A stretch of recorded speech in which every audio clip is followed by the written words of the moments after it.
तर नमस्कार मित्रांनो, ठरलं तर मग या मालिकेच्या आजच्या एपिसोड भागामध्ये आपल्याला असे पाहायला मिळणार आहे की शेवटी लपून छपून का होईना सायली ही अर्जुनला सर्व काही बोलण्यासाठी अर्जुनच्या घरी जाते आणि कसंबसं करून घरी गेल्याच्या नंतर अर्जुनला ती शोधत असते आणि तिला लक्षात येतं की अर्जुन हा एका रूममध्ये बसलेला आहे.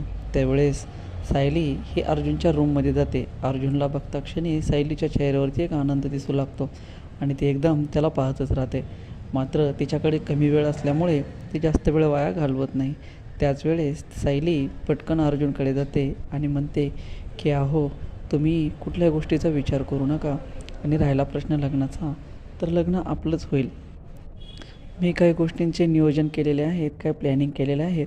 त्यामुळे येणाऱ्या या तुमच्या या लग्न समारंभामध्ये नवरदेव तर तुम्ही असताल, मात्र नवरीही मी असेल.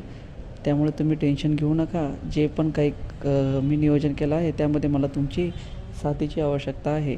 मात्र हे सगळं काही सायली एकटीच बडबड करत असते. मात्र अर्जुनचं लक्ष अजिबात कशातच नसतं.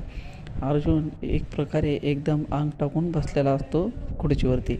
सायलीला काहीच समजत नाही. सायलीकडे वेळ कमी असतो, त्यामुळे सायलीला वाटतं की कदाचित यांनी संपूर्ण आशा सोडलेली आहे.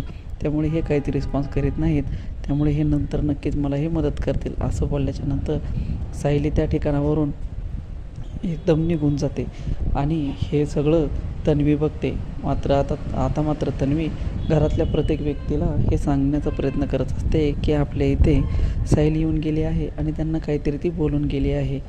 तर बघा तुम्हीच आता त्या सायलीचं काय करायचं आहे. आणि इकडं मात्र सायलीला कुसुमताई विचारते की अगं सायली, तुझं झाली का तुझी भेट अर्जुन सरांसोबत आणि ते बोलले का तुला काही? त्यावेळेस सायली म्हणते की अगं मी तर त्यांना बोलले, पण मला हेच कळत नाही आहे की माझं बोलणं सुरू असताना त्यांचं लक्ष माझ्याकडे नव्हतं. मग नक्की त्यांनी असं का करत होते मला काही कळत नाही. असं म्हणल्याच्यानंतर कुसुम पण म्हणते की अगं मग तुला नक्की काय वाटत आहे? त्यावेळेस सायली म्हणते की ते कुठल्या तरी विचारात आहेत आणि ते एकदम वेगळ्याच दुनियामध्ये होते. मी जे बोलत होते ते ऐकतही नव्हते, त्यामुळे मला थोडंसं टेन्शन येत आहे. अशा पद्धतीनं सायली ही कुसुमताईला बोलते. तर मित्रांनो, आता बघूया पुढील एपिसोडमध्ये आता काय होईल. कारण की आता अर्जुनला खूप मोठ्या प्रमाणामध्ये आता ताप वगैरे आलेले आहे आणि आता सायलीचं देखील त्यानं ऐकलेलं नाही. तर बघूया पुढच्या एपिसोड भागामध्ये काय होईल. मित्रांनो, आपल्या यूट्यूब चॅनलला लाईक, शेअर, सबस्क्राईब करायला विसरू नका. भेटूया पुढच्या नवीन व्हिडिओमध्ये. तोपर्यंत धन्यवाद.